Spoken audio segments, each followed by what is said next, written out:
The rise of the successful but lonely woman, hypergamy, and the new incel phenomenon.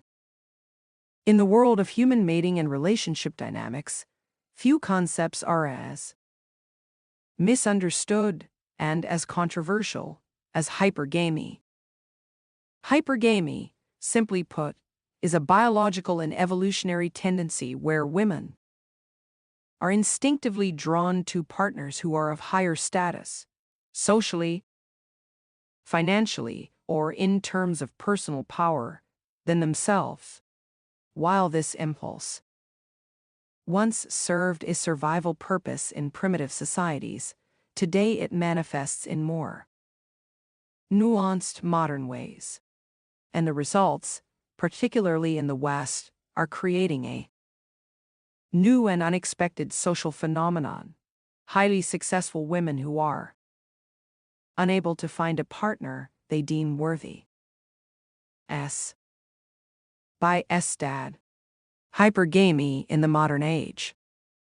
To understand this, let's first consider the dynamics at play. Women, generally speaking, prefer men who are at least equal to or greater than themselves in status. This isn't arrogance or vanity. It's a subconscious psychological blueprint that dates back thousands of years when security and provision meant survival. Men with ambition, resources, dominance, and confidence naturally trigger attraction. But what happens when women begin to climb the ladder themselves? Today, we're seeing more women in positions of power and wealth than ever before. CEOs, lawyers, doctors, executives. These women are achieving unprecedented levels of professional success. But with that rise comes a paradox. As a woman ascends socially and economically, the pool of men who are above her becomes vanishingly small. And here lies the dilemma. While a man earning six figures can date a waitress, a barista, or a college student, and still feel proud of the relationship, a woman earning six figures often finds it difficult to. The harsh reality of male preferences. Now let's flip the script. What do men want? Youth. Men often prioritize youth, which is a strong indicator of fertility and vitality. Beauty. Physical attractiveness, including features associated with health and genetic fitness, is highly valued. Femininity. Traits like warmth, nurturing, and emotional expressiveness are often sought after. Loyalty.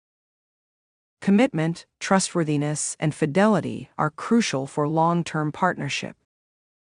It turns out that for the majority of men, especially those with options, a woman's ambition or career success doesn't rank very high on the list of desirable traits.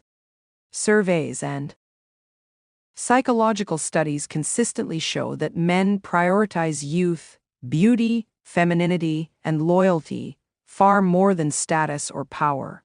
A woman's job title rarely sparks romantic desire the way her radiance, warmth, or ability to create peace in his life does. This contrast creates an ironic situation. Many successful women spend their 20s and early 30s building careers, believing, understandably, that their accomplishments will make them more attractive to high-caliber men. And yet, by the time they're ready to settle down, they realize the men they desire are either not interested in them, already taken, or looking for someone a decade younger with far fewer career credentials, but far more youth and softness. The silent rise of the female incels. This leads us to a provocative, and perhaps uncomfortable, comparison. Much has been said about incels, men who are involuntarily celibate, stuck in a loop of social isolation, romantic rejection, and frustration. But what's emerging now is a new class of female incels, not because they lack options, but because they can't respect or desire the options available to them. These are the women at top law firms, on corporate boards, or in politics who struggle to find a man who can match their ambition, dominance, and income, and still ignite romantic and sexual desire. And the twist? The men they want, the alpha men with status, wealth, and options, often don't want them. Why? Because these high-value men are not looking for a business partner in a suit. They're looking for a lover, a muse, a source of peace, admiration, and femininity, not a competitor or a co-executive. These women find themselves in a tragic bind. They cannot lower their standards without feeling they've settled, yet they cannot find men who meet their standards and want to commit. Their success has elevated them out of the dating market they once belonged to, but not into the one they hope to join. Why 45% or more of women will be single by 2030? According to forecasts by Morgan Stanley and other social research institutions, 45% of women aged 25 to 44 will be single and childless by 2030 in the United States. That number will likely be higher when we factor in emotional detachment, post-divorce isolation, or those in situationships rather than stable partnerships. This isn't merely a dating issue. It's a cultural shift. Single and childless. Partnered/with children. We've spent decades empowering women to chase success, a noble and necessary movement. But we failed to update the relationship script.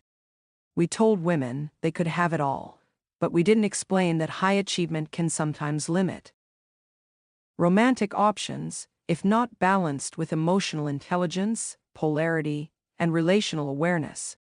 Final thoughts: the cost of unchecked hypergamy. This isn't about blaming women. This is about understanding the consequences of nature meeting modernity. Redefining relationship value. Hypergamy is real. So are male preferences. When these two collide without awareness, we end up with disillusion, lonely women who can't find men to measure up, and men who are confused about why their success doesn't impress the women they once admired.